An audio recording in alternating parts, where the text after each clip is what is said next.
let's be frank, it's a tempting prospect for many. But the Security Providers Forum did not go very far. What are the objections? Well, first of all, would this not undermine the United Nations? Secondly, does it not exclude key countries like Russia, China, India, without whose cooperation none of these big mega issues are going to be successfully tackled? Would it not be, you know, vis-a-vis the Muslim countries, the Islamic world, call it what you like, a kind of West versus the rest type of Northern Hemisphere versus Southern Hemisphere type of concept? And of course, finally, probably most importantly, the actual sort of countries that this was directed at weren't very interested. I mean, you know, it's no good sort of proposing marriage if your partner doesn't want it. Usually it's best to sort of check it out first before you make the proposal. And the Australians, the Japanese, were not interested. They see their relationship with NATO as ad hoc, pragmatic, case by case. They don't want to sign up for what some people have called a new holy alliance with ideological overtones. And certainly they don't want to sign any formal agreements or treaties or join any sort of fixed, rigid institutional structure. So does that mean the idea is dead? Well, sort of yes and no. I think that what the partnership can be useful for is not giving it fancy titles like Alliance of Democracies, but just pragmatically, informally, you know, no big music, no fanfare. Continuing this practice of cooperation, intelligence exchange. You know, sitting down with the Australians is always fun when it comes to talking about their peacekeeping experience in Papua New Guinea or East Timor, or Fiji or the Solomon Islands. Sitting down with the New Zealanders and talking about climate change, as they're planning already to evacuate a whole series of Pacific islands, which are going to go under within the next few years. They're far more advanced in their thinking on that than we are. All of that can be super useful. Having the Japanese also to contribute their considerable financial assets. So by all means, let's keep this network going. Let's develop it. But rather than sort of, you know, put the destination on it before we define the roadmap, let it sort of grow organically, naturally, as the interests coincide, but without sort of suggesting that it's going to be a threat to the United Nations. If the UN is not a perfect organization, it's still irreplaceable, and rather than find something else, our efforts will probably be better geared towards making the UN work more effectively. But still, NATO can at least contribute, if not to an alliance of democracies, at least to a world where like-minded states are pragmatically able to work closer together. This brings me to the final issue. NATO and Russia. This is obviously one of the most important and, let's face it, one of the most difficult partnerships.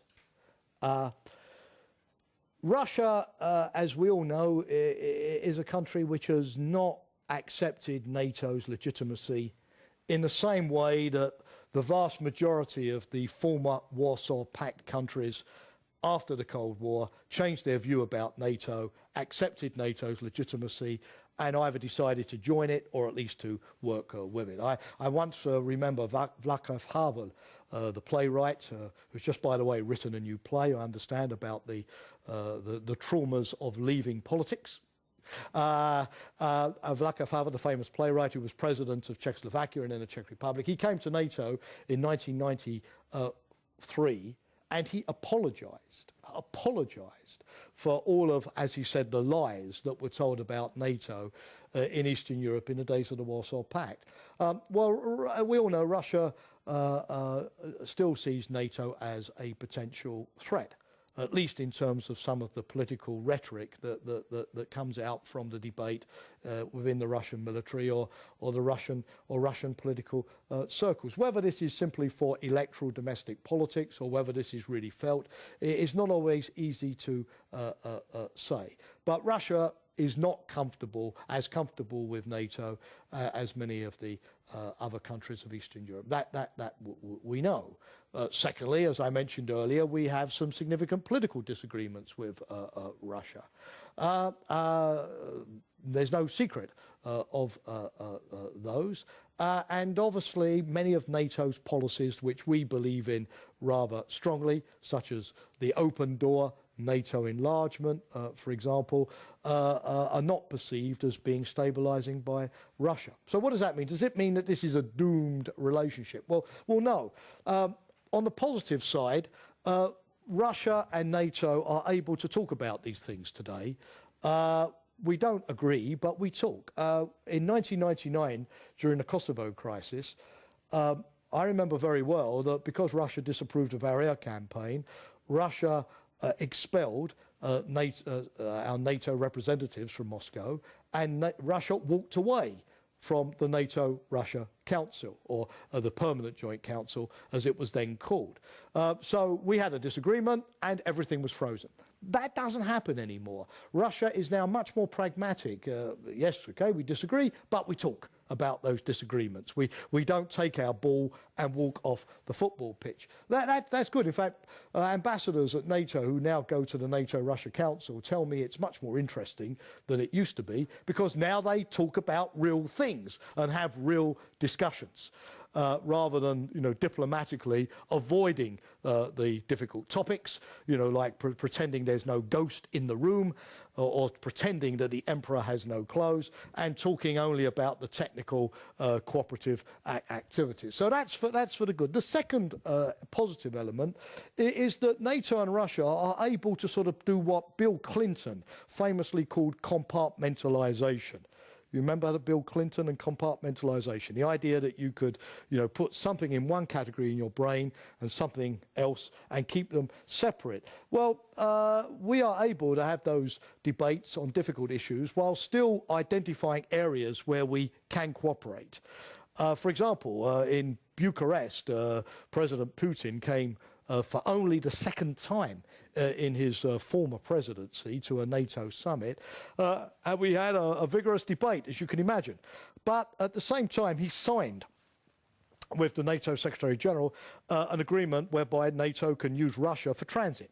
He pushed through the Duma a status of forces agreement, so NATO forces can be stationed temporarily in Russia. Russia has put a ship into our counter-terrorist operation, Active Endeavour, in the Mediterranean. We work on peacekeeping.